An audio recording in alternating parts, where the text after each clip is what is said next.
Happy holidays, everyone. Happy holidays, if you celebrate. I mean, there are plenty of things to be celebrating at this time of year other than the thing that most people celebrate. Yes, this is true. One could simply celebrate the joyous existence that we all have and the fact there's a million videos on YouTube every flipping second. But of those million or so videos, there are some of you and I. There are one or two. We've made a couple of videos over the years. So we are now at about 2,000-ish videos that Transport Evolved have officially made. And as it's the holidays, I figured it would be fun to go back in history and look at the fact that we made our first video together. A few years ago, just one or two. 20 years ago this year. It's 25 years since Kate and I became friends. I'm so sorry.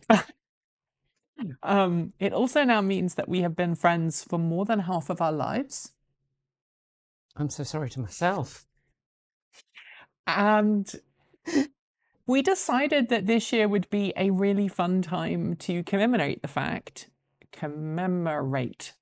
fact that we've been making videos together for 20 years. No, because I'm only 21, so I don't know how this has happened. You and my mother both. Yeah. I maybe am 20 and a bit, if you're 21. So our first video, you'll notice we are quite small. We are babies. We are younger. So Kate and I met through mutual friends and community groups, and we kind of hit it off. You liked my car. You weren't really interested in me. I turned up to a meet in my car and she was like, oh, hi. Oh, a Morris Minor, and then dashed out. And what was it you said? So in our little group of friends, Kate has been known as Ra. Not the sun god, although... I mean, close. Close.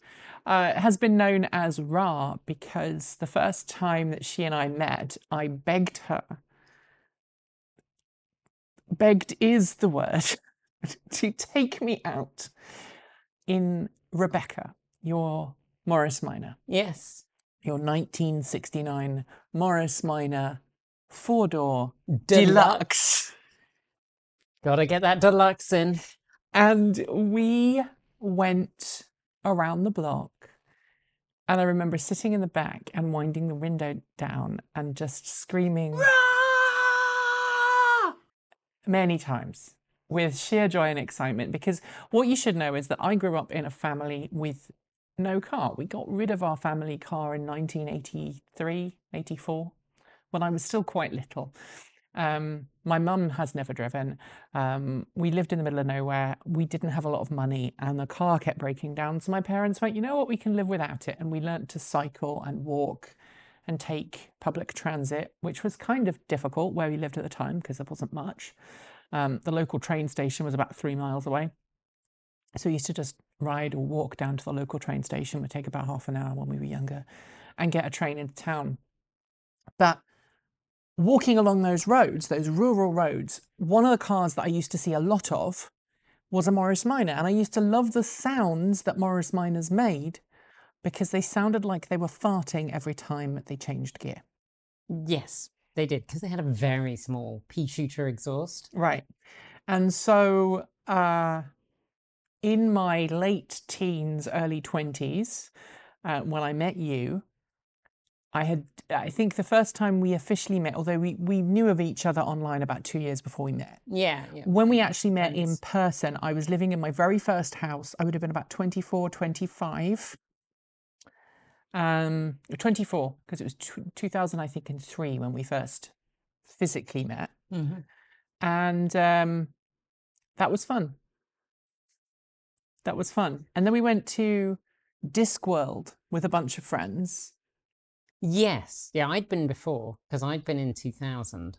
Yeah. That was the first year I went. And met Terry Pratchett. New Terry Pratchett. Sir Terry Pratchett. New Sir Terry Pratchett. Yeah, he was lovely. He was just, I mean, completely off. This is going to be a long video and we're just going to randomly talk. But we met Sir Terry, and you always knew where he was because there would be just this crowd of teenagers and 20-somethings standing in a field, all looking inwards, and then in the middle would be this tiny, tiny man. Yes. Do you know that one of our supporters of the channel, who I knew back then, also used to go to events like that? No, I did not know that. And we used to sing Sound the Trumpet together. High counter Tony, if you're watching. Those are the days. The days when you ruined your own car. When I ruined my own car. Do you want to go on? You said say. Well, so I owned a variety of older cars. Like I had a 1982 Golf for a long time. Yep. And the thing was, so I actually had a Golf and a Morris Minor for a long time.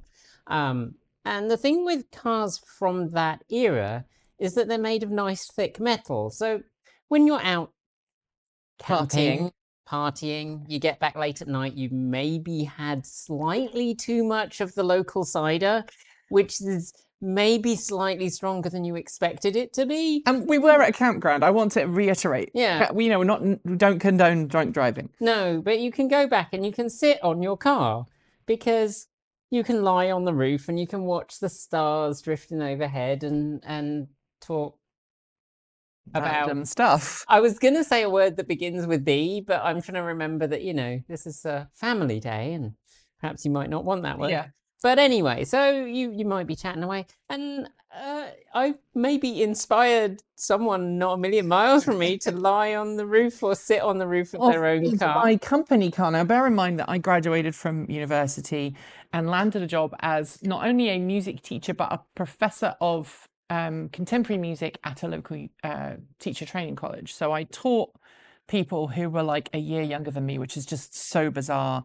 And then I also taught in schools. And so my job included a company car. I didn't have a driving license when I got the job. And so my first car was a Vauxhall Corsa 1.8, I think it was, diesel. And it was blue. And at this particular event, I may have sat on the roof.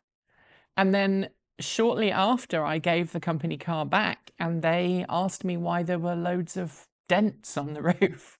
They weren't visible dents, but they were little tiny undulations that, of course, the company car people had checked when I handed the car back. I may have pretended to be completely innocent at that point. But at that point, I got a Morris Minor. Yes. My Morris Minor was called Hebe. Morris Minor was a two-door.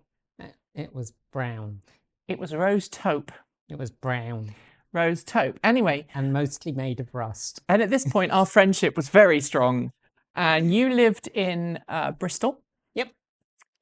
With finest city in England. Yep. You lived in Bristol. And I had just moved down from my terribly Spartan former army barrack house in Lincolnshire, which is where I taught, and moved down to a little village in Hampshire, just on the border, and not far from Reading. And I lived there for a year. But I had my Morris Minor, and my beloved, who is also called Kate, had moved the previous year to come and move in. She did not have a Morris Minor. She did not have a Morris Minor. She had a 2-litre Honda Prelude with a VVT, but not with a 4-wheel steer. And we lived in this little tiny house in Hampshire. And my Morris Minor springs went. Yes. And thus started our long and illustrious history of doing stupid things with cars together. I'm going to jump the music at the beginning. Yeah, you don't need to hear the group that recorded in the recording studio that I ran for a very short period of time, and they were very loud. This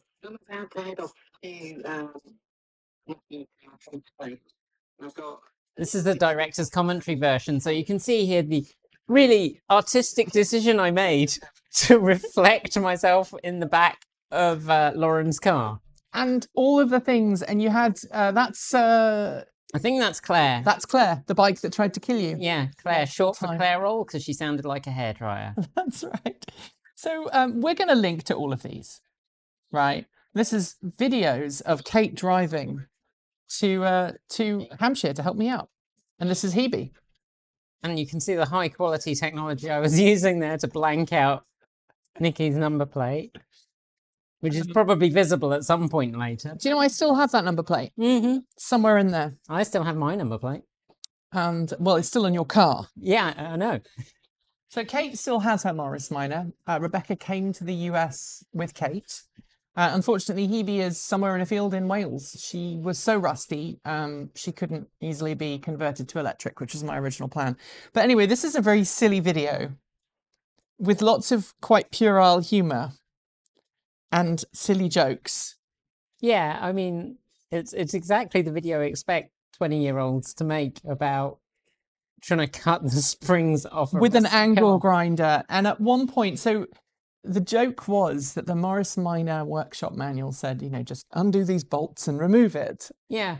And of course, at this point, Hebe is 38, 39 years old. So everything's rusted. Yeah. This is a tale of two springs. It took us an entire weekend to remove these so dirty springs. at the end of that weekend. It was horrible. We had wax oil in our hair, in our fingernails, everything. I ended up wearing a motorcycle helmet. Yeah. No, a bike helmet. A downhill bike helmet. Because the sparks kept setting my hair on fire. So I just lived with it. But you have to remember, like, I know this hair is quite long for those of you who's been watching the channel for a little bit, but my hair used to be halfway down my back. But my favorite moment of this entire film is probably one of the most important. Like me. So see that? That's a spring. It's about just nearly 5 minutes in, and it's when we finally succeed. Yes, Nikki, yes, we got the spring off. Let's put it back together now. Okay, looking at that, I might now concede that maybe ADHD was obvious.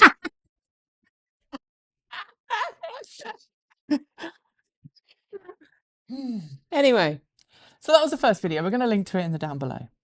And we had such fun making that video. Yeah. It was filmed on a digital camera, believe it or not. It was. It was filmed on my DV4300. Which had an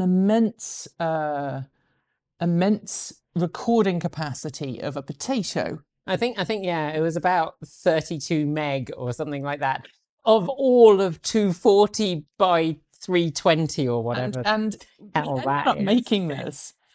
And that kind of, and you bought that camera just before doing this, right? Yeah, I can't remember why I bought it. I was just like, oh, this might be fun to make some videos, because I'm extremely narcissistic and I think you all want to watch videos of me.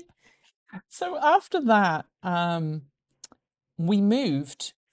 Shortly before we moved, we were living still in Hampshire, and Kate and I decided we were gonna repeat our success, and we came up with a scripted video, and it was called What Came First, the Chicken or the Miner? And my God, are we stuck up in it? Yeah. We did this kind of like little thing at the beginning, talking about what we were gonna cover, and we start in the Stoke Gifford Computer Museum. Welcome to the Stoke Gifford Computer Museum. I'm here today surrounded by some of the technology from the past 40 years. Most of the equipment.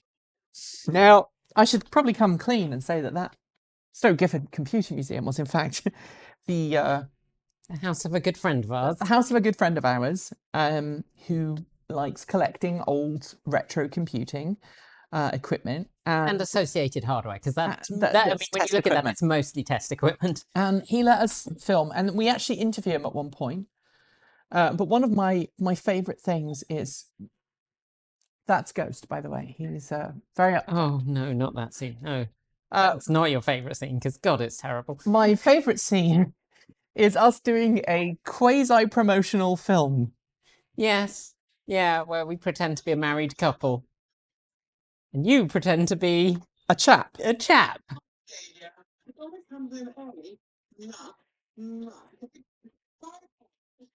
It is. Oh, it's just so hilarious. I wish we had it in better quality. We need to upscale it to 4K. So what we did was, I had an old suit from my former days that I had kept onto for sentimental reasons, and I had got some mascara and put a mascara moustache on, and we used hairpins and bobbins to Get basically your hair back make enough. my hair flatten up. And then we just made this very stuck up black and white, quasi black and white video about the Morris Minor and how it was the world's supreme small car. Which is, of course, the advertising slogan from the era. And I think that's probably where I first made a voice that was close to Queenie. Mm-hmm. I did like a male version of Queenie Plum and upspoken. And yeah, that was a video. That was a video. And then we went through a section where we talked about how the Morris Minor engine worked. Yes. And I showed how to use the starting handle. You did. Very important. Useful to know, especially if you have a dynamo. The second bit was just bizarre because we had this little back and forth about whose car was better, the 4-door, the clearly superior 4-door, or the 2-door, which had more structure. And it was kind of fun. I hope that you all don't mind that the dogs are wandering around in here. I'm filming this in my dining room. By the way, this piece of art here is by a wonderful painter called Rebecca Gelbert. She's based in the UK, in Bristol, and or she used to be. I think she's moved now. But she did this fantastic 3-panel piece of artwork in exchange for me teaching her kids to play piano 20-ish years ago. So this video was about 20 minutes long, and we split it up for YouTube into 2 segments. Why was that, Kate? I think I think it originally went up onto Google Video, and I think the runtime limit was like 12 or 13 minutes, so you had to cut it in half to do it. And we did this video, and then as part of this, you had an older Morris Minor for a while from Charles Ware. Yeah, because my car was there. We won't talk about my relationship with Charles Ware. Suffice to say, it is not good. Let's just say, you can look up the court details if you want. Yes, so you had a car from Charles Ware. But they gave me a loan vehicle while they were doing some work on my car, and they gave me like 1963, I think. It was an early 1000 with the spokes of death and the clap hands wipers and no seatbelts, and the seats were completely screwed, and the windows kept falling down. It was a heap. And then at the very end, because we were filming this in local areas to us in Bristol, and at the very end there's a segment in sepia because you forgot to switch the camera back. Do you remember? Yep. And so we have a sepia person in the car park saying how much they loved and remembered Morris Minors because some family member used to have them. And we at that point were dressed in our retro 1940s mockery outfits. Yes, because I think originally it was going to be in sepia, but it looked better in black and white. So. And then at the very end, you've got outtakes. Oh yeah, I'd forgotten there were outtakes. Stop laughing! Why are you laughing at me? Which was something that I said because I kept screwing up my lines, and you mocked me. And I've mocked you with that ever since. So at that point, we put this up on the Morris Minor Owners Forum, and we were very proud of ourselves. Mm-hmm. And people were surprisingly uncritical, actually. They actually liked it. And there was a person...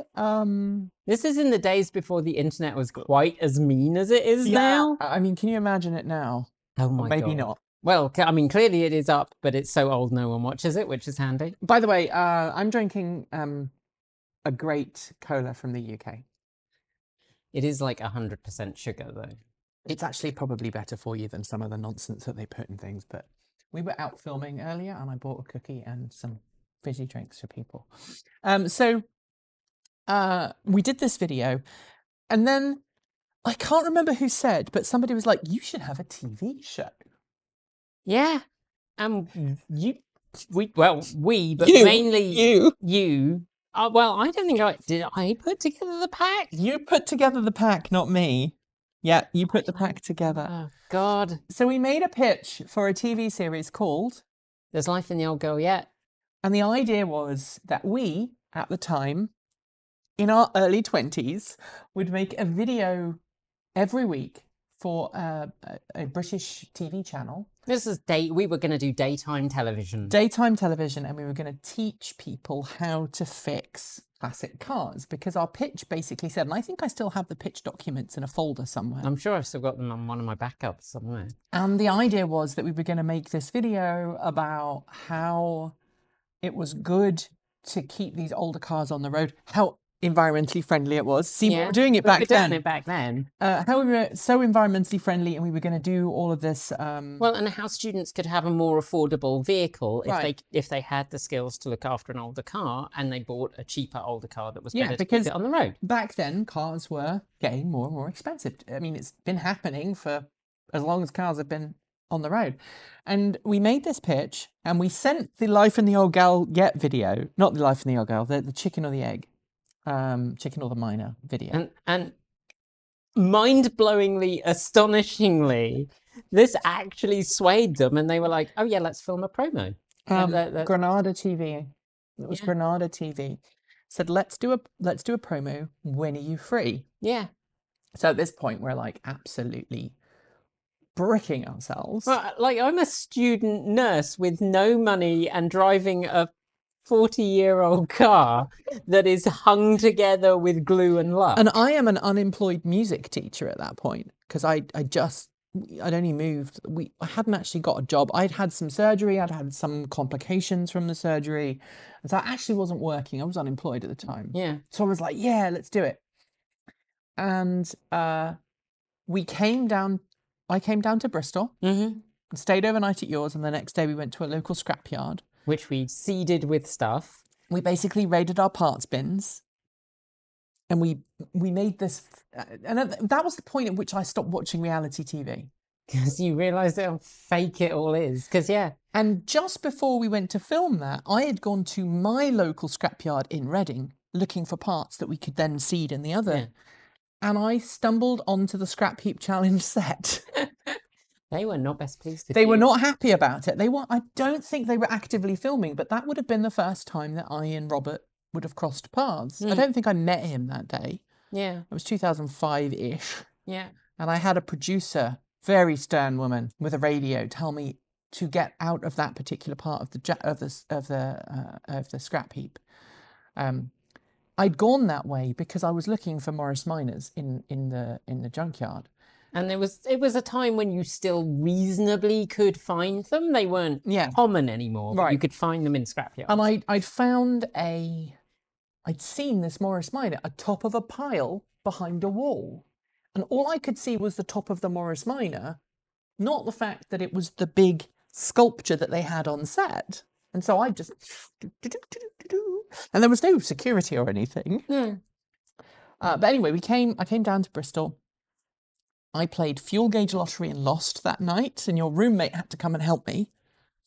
Yeah. Never forgiven you for that. So my gauge, when it said my car was not empty, you could get maybe another 10, 20 miles out of it. My car, no. No. So we got to this point where we had...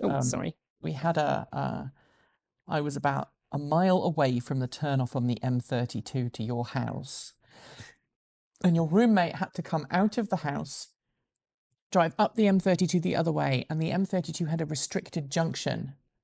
They then had to go all the way up the M4, turn around at the first turnoff, and come back.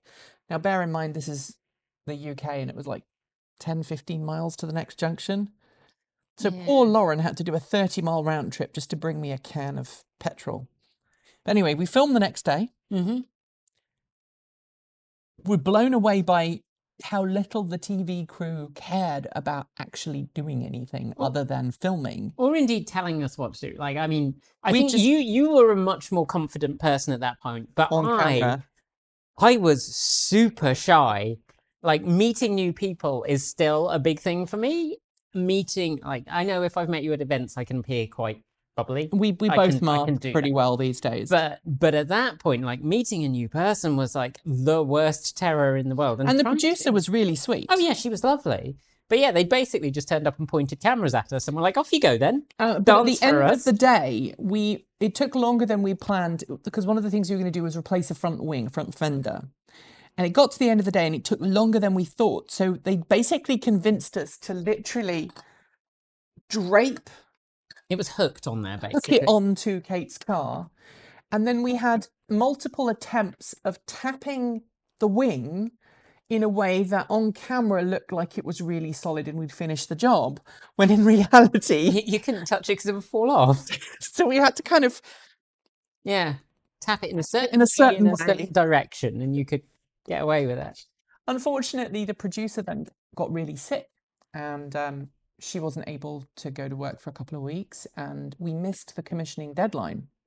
And so the TV show never happened. No, but I still have the tapes. You still have the rushes Yeah. on VHS, On and VHS. one of these days we need to transfer it over. I think it would be very embarrassing. But we decided... it's going to be horrific. We decided after that we were going to go to Pride. Well, I had a sulky hissy fit and made a video about how much I hated TV. And then we went to Pride.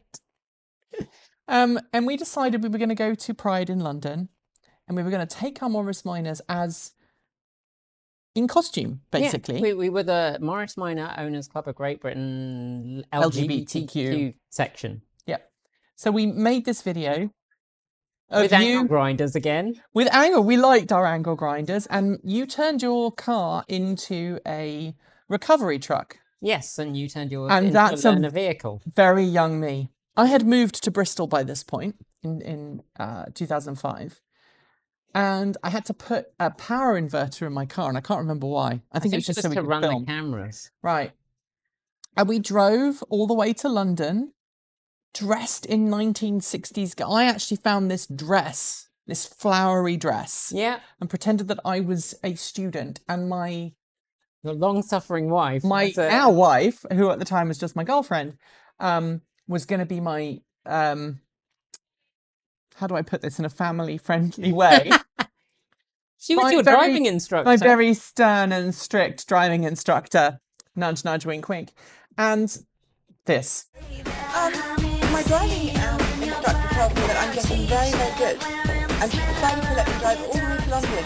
But and I can tell my friends. And then you said, nutcases. You decided to go with some nutcases. I muted it because there was a swear word in the audio track. Oh, is there? I remembered. Yeah, well done. So we made this big video about going all the way to London. We'd forgotten our fire extinguishers. So we had to go on this little journey to Broken and Quaint, or B&Q, which is basically a UK Home Depot. Same colour. The same company. It's the same colour, the same typeface and everything else. So then we have me running around like Annika Rice from Challenge. That was something we're really showing our age now. Yeah. And we went to London. We got to London. We got set up. You put your crane on the back of your car. Yeah. I put the driving school thing on. We were all ready to go. There's a little bit of adult humour in this video, just to warn you all. But then we start the parade. Yeah. Now, we start the parade, and they come up to us and they say, hey, we need you to turn your engines on and get ready. Yeah. Now, bear in mind, this is July, August. It was hot that day. And we started saying, hey, if we're not ready to go, we're not turning our cars on. They're like, no, you have to turn your cars on. Remember, we're driving petrol cars at this point. It's just before I get into EVs. And to cut the long story short, I got vapor lock. Yes. Well, I didn't. Hebe did. And she promptly stalled. And then wouldn't restart. Because she was too hot. The fuel was evaporating before it actually got to the engine. It just was sitting in the carburetor going... Oh. And so you had to tow me out of the parade. I had to unhitch the tow rope from my wooden crane, which was like a fake prop on the back of the car, and just actually tow her out of the parade. And the really sad thing was they were like, oh, you can rejoin at the end, don't worry. And we were like, oh, that's fine. We'll let the cars cool down. We'll rejoin. And then the end of the parade came past and oh, no, you can't rejoin. So then we had to go home. Yeah. So we did like a quarter mile of parade. So I was the L school of motoring and you were Whipham Down Garage. Yep. Yep. So after that, we do a couple more videos. You did one where you did a time lapse of servicing an engine, which is a much better video. And you did a couple of videos about, you went to Pride on your own in 2006. Yeah. I went, I think it's probably one of the few times that you and I have actually genuinely fallen out about something. Yeah, I was not impressed. We were going to go and I can't remember what happened, but You couldn't do it. I mean, I understand I had a breakdown, now. basically. I had a breakdown and I just could not do it. And I pulled out at the last minute and you were absolutely livid. I don't think you talked to me for about a month. I was really quite unhappy. Yeah, I'm sorry about that. Mostly because, I put in quite a lot of work and my car looked really cute. You dressed your car up as an enemy of the people. I did, yes, yes. I'm not going to say any more than that. You can go and watch the video. Yeah, let's just say I would not do that costume now. But the best thing about that costume is I still have the letter from the Met Police, which says that I am entitled to put a blue flashing light on my car and have it on. For the purposes of the parade. Yeah. Yeah. I know. I mean, I think that just and applies in all people circumstances. actually walked up to you at the event and thought that you were actually an enlisted member of the service. Yeah, right? and thought that my car was a real police car. Which was hilarious. I mean, they did used to make Morris Minor police cars. There were Morris Minor police cars, but my car was an absolute shed. And if you think the police were going to send an absolute shed there with magnetic stick-on police letters and a sign that was held on a roof rack. So at that point, 2005, 2006 was when you did the parade. It was late 2006 that I was like, I should turn my Morris Minor into an EV. Mm-hmm. And I started to take Hebe apart, bit by bit by bit. And we discovered more and more and more rust. Now, around about 2005, I had also purchased Carrie, who was a hot rod. I miss Carrie. I don't. So that car was going to kill someone. I had landed a job teaching in Wales at the time, and so every day I had to go over the bridge from Bristol to Cardiff and back. And poor Hebe just couldn't cope. She just struggled. And my wife had the regrettable decision that I could get a new car and we could take a loan out to buy a new car. And what that would be that I would borrow some money and buy a car of my choice. Now, normal people would go, oh, I'm going to borrow $10,000. I'm going to buy a nice, reliable hatchback. I'll get a Prius. I bought a hot rod. I only owned it for about 9 months because we had a family member in the US who needed some emergency surgery. And the only way to pay for it was for me to sell the car. But while it lasted, it was fun. So shortly after selling Carrie, who unfortunately the following owner then set light to her, unintentionally putting in a new audio system. Mm-hmm. And she was, I mean, you're right, she was quick. She would do 0 to 60 in single digits, and she would do 70 in second gear. That car had a K-series engine in it. K-series 1.8 VVT with about 200 brake in a car that was originally designed to have 50. Yeah. Apparently Siri wants to be in on the conversation. Who is speaking? Your fears and dreams.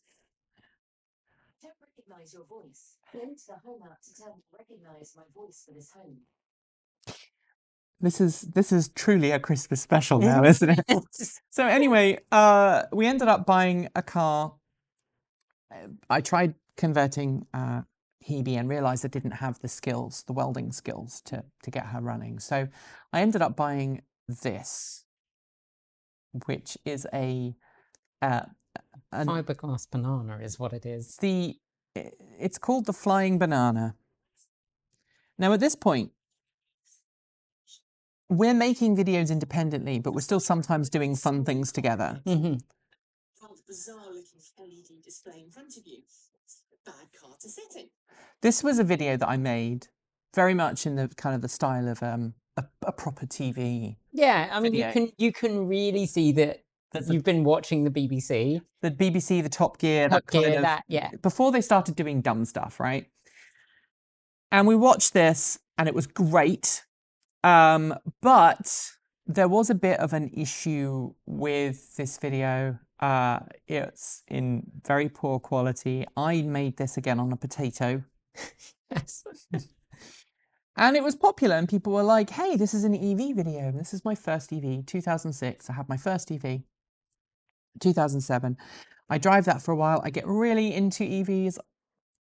I get involved in the EV scene, both in the UK and in the US. I make friends with a certain Chelsea Sexton, Mm-hmm. who she and I are still good friends. And I have Chelsea to thank for my job in the EV industry. Because Chelsea said to me one day, hey, there's this guy coming to London who I think you should meet. You'll get on. And it was the lovely John Volker, who at the time was the editor of Green Car Reports. And John owns a Morris Minor. He owns multiple Morris Minors. Morris Minors are the key to success. He's now running a thing, he's now running like a road trip series with classic cars. He's just done one in the UK with his low-light Morris Minor. Yeah. Which I knew about for years and couldn't say anything until it was all properly done. He has a low-light, really, really rare, very early chassis number, low-light Morris Minor from 48, 49. And yeah. Yeah. So John and I hit it off as predicted. So thank you, Chelsea. And I started working for Green Car Reports.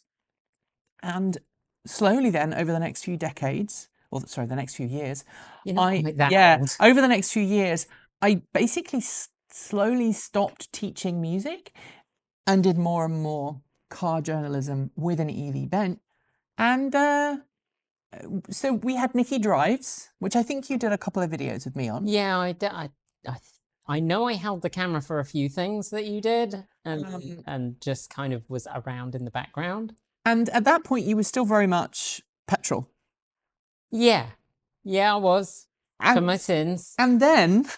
And I was also biofuels. Let's be fair to Kate. Kate also thought biofuels might be a reasonable answer because I stand by this assertion, which is that we should not be replacing the entire fleet with new vehicles. Yeah.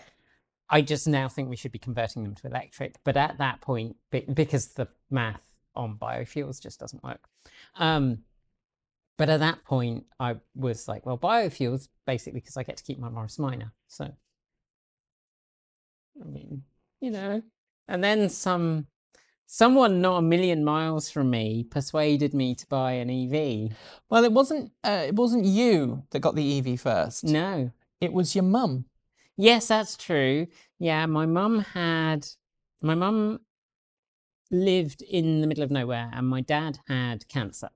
And my mum was trying to maintain a allotment.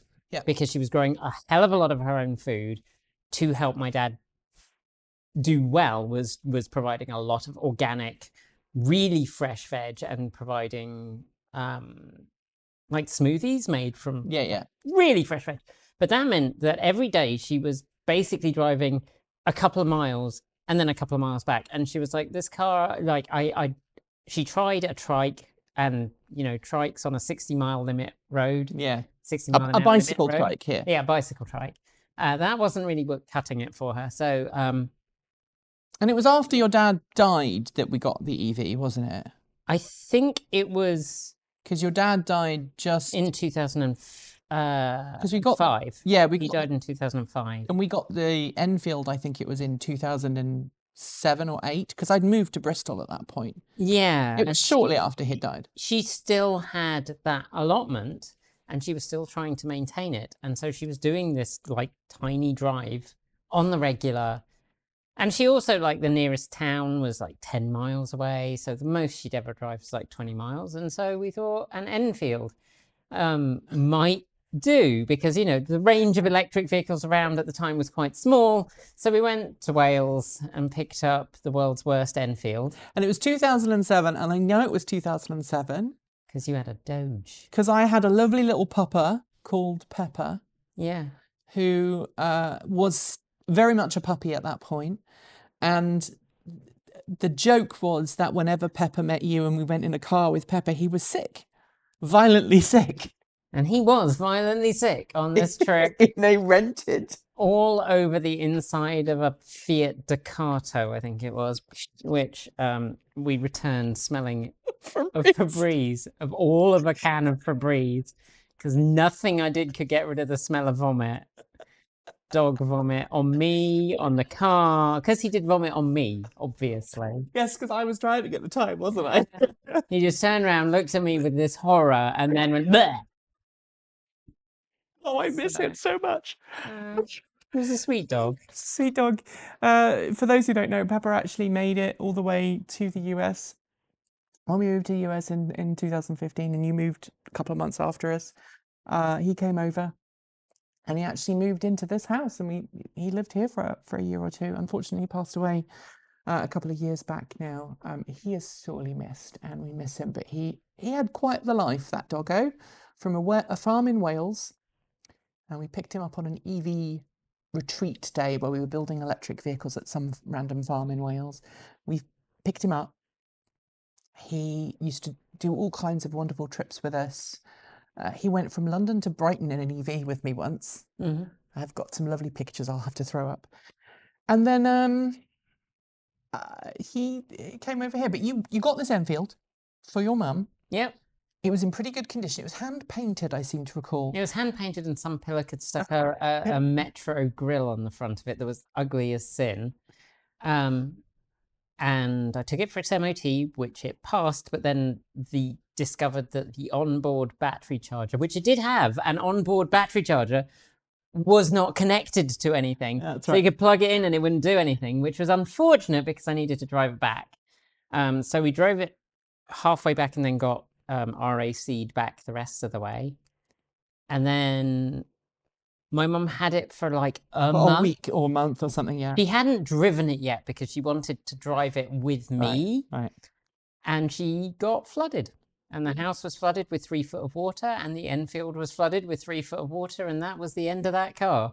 Because it was a nasty event. I remember coming and helping you because I had a generator at the time, and I drove all the way to your mum's with the generator to help you run a pump to try and unfortunately it didn't save the house or the thing. It was a very expensive thing. So the Enfield was destroyed. It was destroyed, but it did not die. The insurance company said, this is done. And we had a long protracted fight about the value of the car because they were like, this is a 1970s car. It's a piece of garbage. We're not giving it. And we were like, it's got historical significance. They only made a few hundred. It was made in the Isle of Wight. It was one of the very, very first electric cars in the UK that was mass produced, if you can call that mass produced. We had to submit like proof of its value to them, and eventually they paid out a reasonable amount. But they also let us buy it back from them. So we did. And then it lived in my garage for a long time. Well, no, then it lived on your driveway. Yeah, in exchange. And then in my garage. In exchange for it living on my driveway for a while, somebody had thrown away a very early G-Whiz. Yeah, pre-production one. A pre-production one. And I had made my own, hey, this is another video that we can talk about. I had made my very own plug-in Prius at this point. So I'd sold the City L, and I had made my very own plug-in Prius, and I had this idea for a TV show called Nikki Drives. And it was very bad. I remember making this intro. Isn't it the iMovie? It was made in iMovie. Yeah, you can see that iMovie intro. And all the vehicles that I'd driven at that point that were electric, most of them were weird. So I finished my plug-in Prius conversion. And I thought we'd give you a quick spin around the block. I've got a few errands to run. So perhaps you'd like to come with me. So I made this video about my plug-in Prius, Velma. and Velma was a great little car. And the first battery I put in, unfortunately, met an untimely demise. I put another 2 batteries in. And then the night that the Tesla store opened in London, I blew her up. So the car, not the Tesla store. Not the Tesla Just to be store. clear. So we're now into 2008. So the flood happened in about 2007. 2008, I had gone and filmed a video with Robert. The first video that I'd officially filmed with Robert Llewellyn. I don't think it ever got published. Certainly not from my side. We went and reviewed a car in London. It was a Citroen EV that had been converted to a Citroen that had been a C2 that had been converted to electric, and it was terrible. And they'd given us the prototype to drive, and it had basically had a thermal controller overheat. And so the car had gone really slowly. I'd gone down to London on the train to film it and then come back. And they'd claimed that we'd driven it too hard. I was working for Green Car Reports full time at this point. Robert and I had met up for the first time to film with it. And then shortly after that, I'd gone and shown Robert my plug-in Prius. And he was really interested in me converting his Prius to a plug-in hybrid. A couple of weeks later, I went back down to London and he was there, and we were there at the launch of the Tesla store in London. And I have a photograph of Elon Musk with a receding hairline. What's that you said about gender affirming care, Elon? This was when he had a really bad hairline. No. Yeah. Yeah, Boyo is all about one rule for him. Yeah. And he had this very, very young Elon Musk at the store. And there's a couple of photos and videos that I made. I don't know what happened to the videos, unfortunately, of me filming at the Tesla store.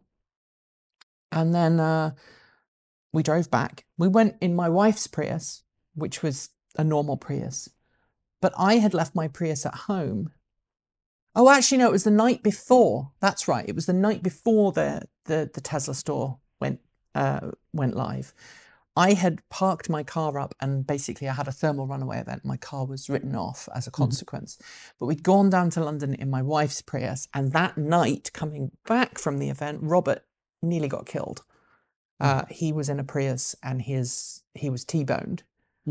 And he was T-boned so hard that he had a laptop like this in his front passenger footwell that was bent by the force of the impact. Someone had just T-boned him as he was driving along. And he was knocked out, ended up in hospital. He's okay. His car was not. And at that point, obviously, the chances of me converting his car to a plug-in Prius was kind of not going to happen. I had written my car off, so that didn't look good. And Toyota gave him a new car, which he then used to film Carpool in. So that's the very start of Carpool. But back to your car, your mum's car. My mum's car. So we had the Enfield on your driveway, and she had your banana yellow G-Wiz, which someone had given me for free because it had failed its MOT, and they said if you can pass its MOT, you can have it for free. And I'd gone down to London with our friend Adam and his Land Rover to pick it up. I'd got it running. It had ran perfectly for me. Yep. And then I said... The batteries were a bit knackered. And then I said to Kate, well, you can have it. We'll swap. So we did. And my mother then paid for an entire new set of batteries for it. And we found out exactly why that car was not in use anymore, because it turned out that there was something horribly, horribly wrong with its charging system. And it toasted the new batteries. You drove it about 80 miles from where you lived. We drove it from Slough to my mum's house, which was in the home country, somebody, yeah. And we almost made it there. Actually, no, we did make it there. We had to stop, so we had to stop to charge a couple of times. Range anxiety and charging at random pubs. And there was that one pub that was really snooty that refused to let us charge. It's like a wine bar. And that was the reason we killed the car. I mean, that was the reason it ran down its batteries, but I think there was something up with that charging system, because when I sold it, Well, I gave it to you. I can't remember. No, you When- sold it to someone and they ended up putting separate charges in it. They said, yeah, they tried replacing the batteries again, and it never charged right. It would always try and kill the batteries. So that was So that. my introduction to EVs was going swimmingly at this point. So at this point, I'm on my like 6th or 7th EV. I get a car called Tigger, which originally I was offered. I didn't have the money to buy it, but my friend Adam, the one with the Land Rover, he bought it. He ran it for a while. He replaced the motor or the controller because the original controller was blown. And then he sold it to me. And I was driving that. I drove it for my wedding in 2009. I think I got married in 2009. And what was Tigger? Tigger was the Volkswagen Golf City Stromer, one of only 3 right-hand drives ever made. And I miss her. Yeah. She It's lives a nice car. She lives at the Volkswagen headquarters as part of their heritage collection. So in 2010, it would be, I went to an event that I was covering, the London to Brighton EV run. And there was somebody there from Volkswagen with a Mark 5 or Mark 6 Golf electric prototype, e-Golf prototype. And I walked up to the people from Volkswagen. I was like, oh, I've got one of those on my driveway. And their reaction was, oh, you converted your own Volkswagen to electric. Volkswagen Golfs were very, very popular for conversions. And I was like, no, I have an original one from the 80s. And they're like, yeah, no. I went, no, let me show you a photo. And I showed it to their head of press, who just stood there, gobsmacked for about a minute, and then said, I want to buy it, how much? And I ended up selling it to them for the same amount of money that I bought it for, which was stupid. Yeah, you probably should have been a bit more mercenary about that. She'd stopped working. She'd stopped working completely, and I used that money to buy my first Nissan Leaf as a down deposit on my first Nissan Leaf in 2011. Yeah. Meanwhile, in about 2011, 2012, you told me about some very early IMieves, and these were pre-production again because I'd had such luck with pre-production vehicles. I thought I might as well get another one. And Rebecca was starting to show her age as well. She was starting to have some issues. Rebecca had issues. We had a Volvo 340. We had a succession of cars, but we had a Volvo 340 which started having issues that were tricky to repair because it had CVT, and the CVT spares were... Volvo would supply them, but quite often they would do a production run every 5 years. It had of like variomatic 3 things. Variomatic drivetrain. And so it had needed a carburetor rebuild, it needed a bunch of stuff done, and then it needed some CVT stuff done, and we were like, let's let this go. And then we had we had my 1300, Austin 1300. Yep. Automatic, which someone had converted from they'd taken a 1300 and put a 1300 automatic from, I think, a Metro in it, but it didn't quite fit right, and they hadn't changed the length of the drive shaft. I remember. Which became apparent when the drive shaft started to disintegrate, and I was like, "What? This is clearly not working." I loved that car in many ways. It was really comfortable, really great on the freeway. Not so good at actually staying running. But you were also rebuilding your very first house at that point. So you'd gone second, that's right. You'd gone from having a house where you were, you'd gone from having like questionable, really reliably motorcycle-y car things to then needing to spend all of your spare time and money on keeping a house. Yeah, I kind of accepted that we wanted something that was lower maintenance, and that my wife at the time was commuting from Bristol to Bath every day. That's right. And you just moved to Bristol because you'd sold your first house and you were... We were back in Bristol because I like Bristol. It is, like I say, it's the best city in England. And she was having to do this like 26-mile commute, so 13 miles each way. And she was doing it in the most environmentally friendly way. She would cycle, then she would get the train, then she would get she would either get a bus, I think, and then walk the last bit.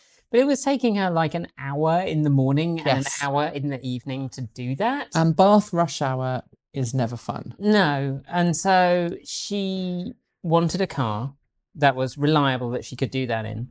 And Nikki was like, well, why don't you look at these IMieves? Jeez. These used IMieves that have come out of this trial that was going on in And Liverpool I and knew Manchester. and I knew two people that were involved in the trial. So Mike Boxwell, who used to do videos with us on Transport Evolved. By this point, by the way, Transport Evolved had happened.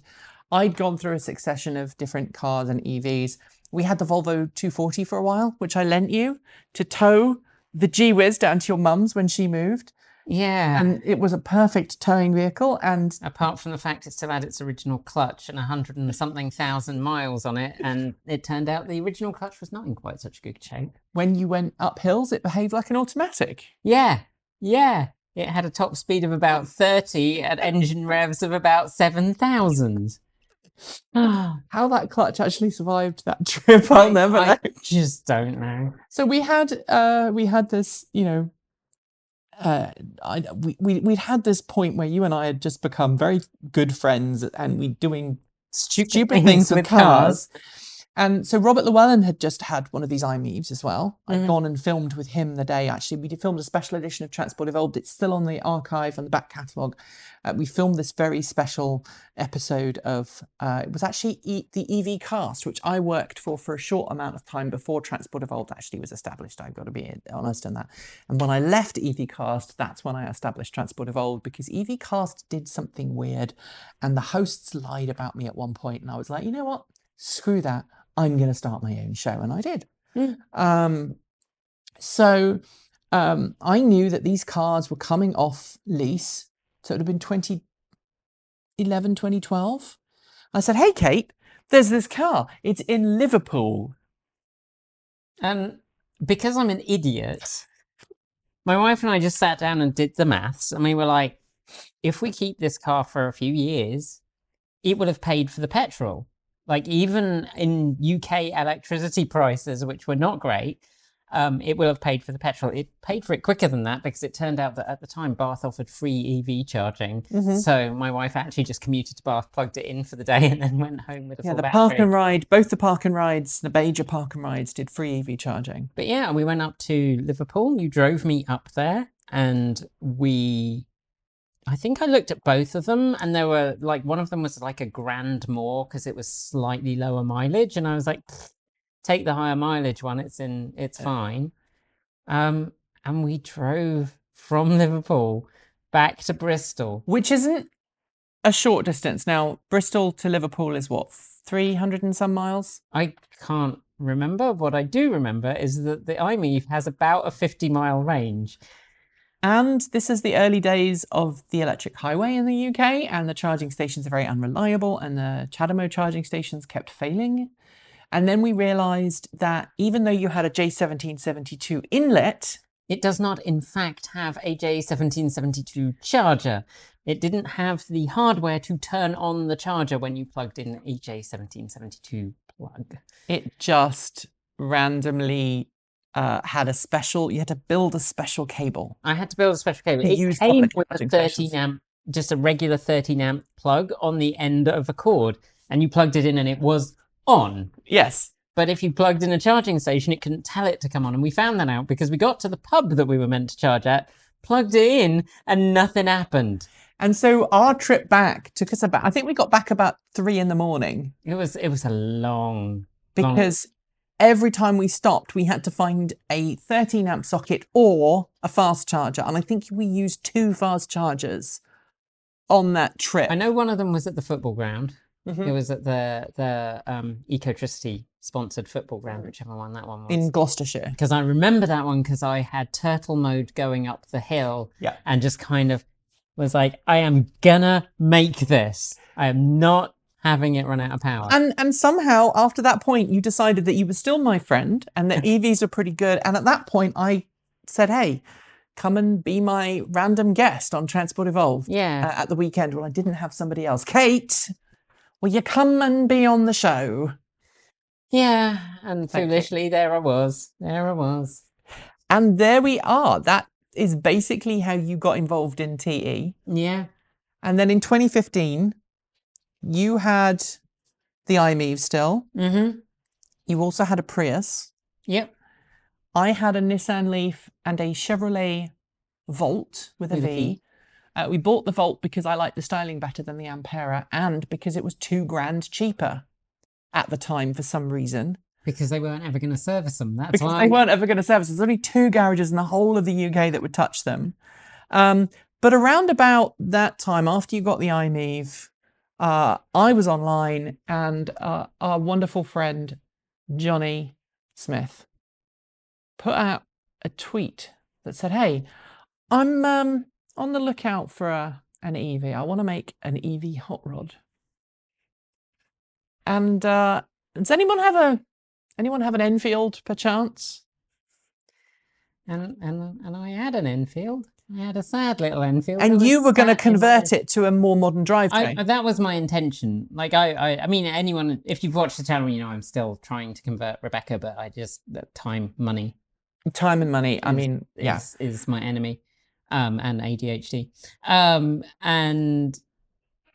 But I had the Enfield at that point, and that was my plan, was to to put a more modern drivetrain, more modern batteries in, and there was just no way. Like, nurses' pay in England is laughably terrible, and there was just no way it was going to happen in any reasonable amount of time. And I knew Johnny at this point, and so I was like, "Hey, Johnny, I think I've got a lead." And he was like, "No." And I'm like, "Yeah.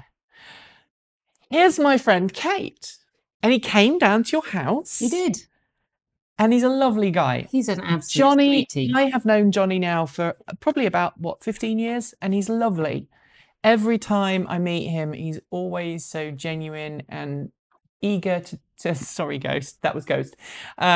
So genuine and just a really lovely guy on and off camera, just like Robert. I have nothing bad to say about either of them. They're just 2 wonderful folks that I'm very lucky to know and to regularly get a chance to say hi to.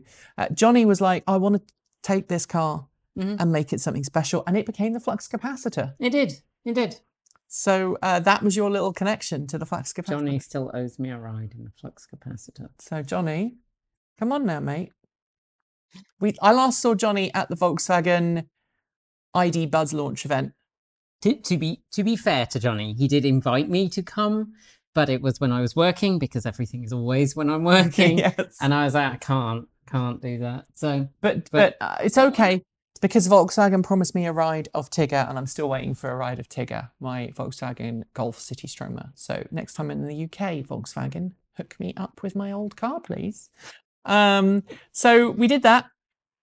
And then in 2014, we had Thanksgiving, because you had an American partner and I had an American partner. Kate mocked me for falling in love with an American and then promptly fell in love with an American. rude. You were really absolutely horrible to I was horrid. I was vile. Kate. Sorry, I'm an awful human. Kate didn't know why you were being so mean to her when she first met you, because you were just really horrible. It was in the Bush presidency. So, I mean, you do have the last. I mean, there were extenuating circumstances, mainly that I am a terrible human. You're not. And then, so we did this, and we had Thanksgiving every year. And by this point, I had 2 wonderful kids. And we decided that we were going to move to America. And we told you and your partner the same day that you told us that you were going to move to the US. Yes. Yeah. Do you ever wish you could go back and reverse time? I mean, there are decisions I would make differently in light of certain things. Well, I've since discovered that I could, because originally I wanted to move to Canada, right? I didn't think I had Canadian citizenship out of the gate, but I have since discovered that I am, in fact, a Canadian citizen, and I have been a Canadian citizen since birth. So I'm actually a triple citizen. I'm a British citizen, an American citizen, and a Canadian citizen. So go me. I mean, I think we both are, but I'm not Canadian. No. It has not entirely been clarified, and I'm not sure that I'm going to make the effort to clarify it, but I believe I'm also a Sri Lankan citizen. There you go. So, Yeah. you know, we're just Katamari, I can't remember the Damachi? I can't remember, yeah. The whole citizenship thing. We're just rolling around the world. rolling around the world. Anyway, we both decided to move to the States, and you wanted to move to Washington because your partner has family up there. I wanted to move to Oregon because my partner has family here, and we moved. And when we went from the UK to the US, Transport Evolved went from being the fun side project that I did that I didn't really have to worry about making money on, to being, you better start making this Yeah, you pay. don't make this pay, wench. So 2015, we moved over, and there are some videos still on our channel of me talking about the move back in 2015. And there's an episode of 10, because I started filming 10 in 2013. It's been more than 10 years. I've been making 10, which is bonkers. The early first episode of 10 is cringeworthy. Do not go and watch it. Although it would be fun if you get slightly inebriated to then watch it, because I look absolutely terrible and I sound terrible and my on-camera skills are sucky. So we did that. We said we were going to move to America. We moved to America, and I started making money from Transport Evolved, and we started Patreon. And were it not for Patreon, we would not exist today. The first month, Patreon was, I think, $300. Paid your wages. It paid me just, okay? Now, and it used to be YouTube ad revenue and then a little bit of Patreon. Now, Patreon covers everyone's salary. We are not quite, I think we're about 9 and a bit a month right now, which covers most of our bills. We still have to do extra work to get other funds to cover things, but we're at about 9 and a bit a month now. If we can get over the 10, 11 mark, then we could actually start doing things like restoring your car and getting her back on the road and fixing my bike and all of that other stuff.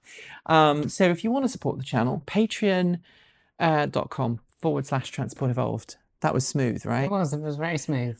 Subtle. And then in 2017, I think I was like, Kate, you should come and work for me. Well, so you wanted to do CES, I think was the first big thing I did. It's 2018. Yeah, like I think I'd filmed like one thing on your BMW i3. Yeah. That you'd bought in the US. Yeah, or was it that or the RAV4? I can't remember. You got the i3 first, and then you got the RAV. No, I had the RAV first. You had the RAV first? Yeah, I had the RAV first because I charged that at my friend's house using. That's right. I built like a giant block of wood on wheels so that I could roll the charger out. You got a RAV, and then I got a RAV. Yeah. I had a Leaf, then a RAV. We had the Leaf and the RAV, and then I swapped the RAV for a Bolt. You swapped your So we RAV.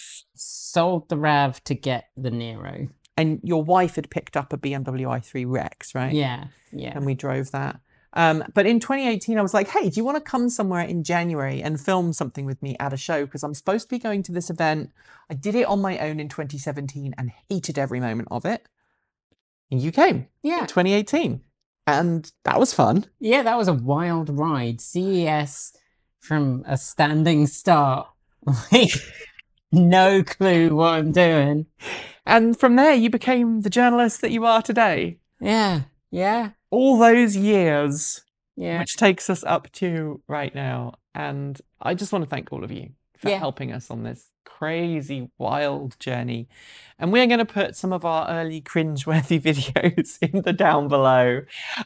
This has been a really long video, but I purposely made it long because, look, it's Christmas, right? And I know that... This is better than the Christmas TV. I know a lot of people don't like being sociable at Christmas. I struggle with crowds. I don't understand why we do things at particular times of the year. I'd much rather everybody be nice to each other all the time. So I'm probably spending Christmas... what have I got to do? I've got to fix my dishwasher. It's off camera. It leaked over the weekend. I've got to replace the LED light strips in one of our televisions. I've got to pull the batteries out of the Vectrex because it started smoking the other day. No, it started smoking this morning. This morning. It started smoking this morning. As we came back, I'm like, there's a magic smoke coming out of that bike, and it's, yeah. We saved the bike and the house from going up, which was kind of nice. You helped disconnect the connector, and then doing probably some fun tech stuff. But I know that not everybody does that in the holidays, and some people just need a bit of a distraction. So I hope you enjoyed the distraction. What's next, by the way? I don't know. I don't know what we're doing next. More car stuff, I imagine. We're not going to CES. A lot of people asked us why we're not going to CES. CES is very expensive. Yeah. Like, I mean, it's... the last time we did it, it cost us about $8,000. And the thing is, to make it work in a way that is actually going to make you money, Yeah. the videos have to come out that day. Like, it is a very time critical event. And we do context. We do thoughtful, sometimes opinionated, somewhat deeper dives into things. And we can do the like quick turnaround of filming the video, but we just don't have the crew to do the editing, the uploading. And if you want to do the uploading, you're going to need better internet than they have there for free. So in 2020, we had a studio. And I remember literally we set a 30-page document. We had 2 camera people. Mm-hmm. Erin was running full tilt as PA. Yeah. And then you and I were the on-screen stuff. And it was hell.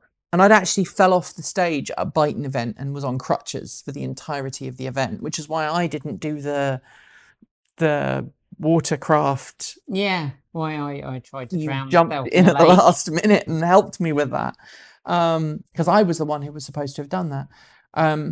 But, just to give you an idea, fully charged in, Everything Electric in Vancouver. I shouldn't dead name a convention. That was bad. No. Bad, Nikki. Everything Electric in Vancouver, I think it cost us about $7,000 US, because we had to get Airbnb or hotel in the end. We had to pay salary for everybody while they were there. We had to pay for some extra equipment to get there. And then all of the production stuff that comes from that, and the merch, or not merch, but the marketing and stuff. Like, when you look at these things, like particularly around CES and around Fully Charged, the prices for hotels goes up when you've got these kinds of events going on. So, you might look at it and go, well, that's a lot of money for a hotel. But actually... Yeah. So the last time we were in Vegas for CES, the hotel or the Airbnb was over $4,500. That was half of our budget. We also have to eat. We also had to eat. We had to get down there, which took us 2 days, each direction. And you've got hotels on the way down. On the hotels on the way down. Cheap enough to sleep in the car. And I love you. Like, we've spent time living in the same house thanks to your generosity and my stupidity. That is a long story. That's another story. It's very difficult for us to ensure that everybody can, arrive at an event and be ready to be on camera or ready to be on set. And all of it's really expensive. And unfortunately, we are not like most YouTube channels that make huge amounts of money. We don't make huge amounts of money. I haven't paid myself this year. Healthcare costs are going up. Next year's healthcare bill for the company has gone up by about 20%. And the cost of doing things has gone up. So we are going to be, and I think it's probably now a really good time to let you all know, start of the year, we're going to be putting our prices up on Patreon, just knocking up our tiers a little bit, because in 2015, when we started doing Patreon, $1 a month or $2 a month is not the same as $1 or $2 a month as we head into 2025. In fact, in 2025 or 2024 money, $1 in 2015 money is now like 60 or 70 cents. So we're going to be putting up our tiers a little bit. We are looking to work, and we will have more advertisers, and we are going to do more sponsored content, because it's the only way that we can continue to make money. And with YouTube no longer recommending our content, the algorithm not telling people who are subscribed. We had someone recently who popped up in one of Kate's videos and went, "Oh, where's Nikki? Has she left the channel?" And you're like, And it's "No, good to see you doing stuff again. it's good to see you doing stuff after however many years." And we're like, "No, we've been doing this all the freaking time." Please look at the back catalogue. Please look at the back catalogue. So if you want to do something for us over the holidays, go watch some of our videos, go and watch some of our back catalogue. I will try and make sure that our lists are up to date. I'm terrible at doing that. I always get distracted. But we'll try and make sure we've got some good content coming up. Go and watch some of our back catalogue of stuff as well. We'll throw in some of our silly videos. And whatever you are doing, I hope you're safe. I hope that you're happy. I hope that you are with people that you consider family and that you consider special to you. Nobody wants to be around aggro at this time of year, so I hope that includes you. I hope you're in a good place. And here is to a good 2025. I think it's going to be challenging, but we're not planning on going anywhere, right? No, we're still going to be here, still making content. Just existing out of spite. Yes. And until next year, keep evolving. Thanks for joining me today, and if you've got thoughts, make sure you leave them in our Discord chat room, on our Patreon page, or you can reach out to us using Mastodon or Blue Sky. Thanks to the amazing list of people scrolling by on your screen right now. They are some of more than 1,500 people who help fund this channel using Patreon and YouTube, helping us cover our bills, pay our team, and making sure that we can remain 100% independent. If you'd like to join them and see your name listed here, just follow the links below. There are a range of different tiers you can sign up for, from as little as $1 a month, or if you pay yearly, just under $11 a year. We've had so many headaches with our credit list in the last few months. I'm sorry. It's been down to a non-functioning program we were using to pull the list out, but today's list has been manually generated, so please do let us know if you're not on there and should be. We are, after all, only human-ish.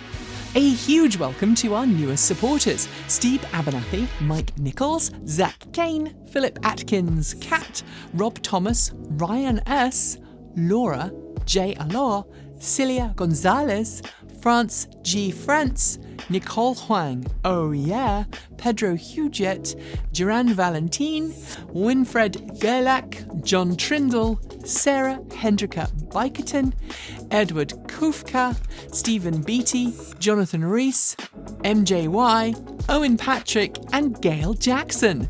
To join the list and get your shout out, become a paid Patreon member for your moment of fame. And remember, you can also now gift membership to someone else.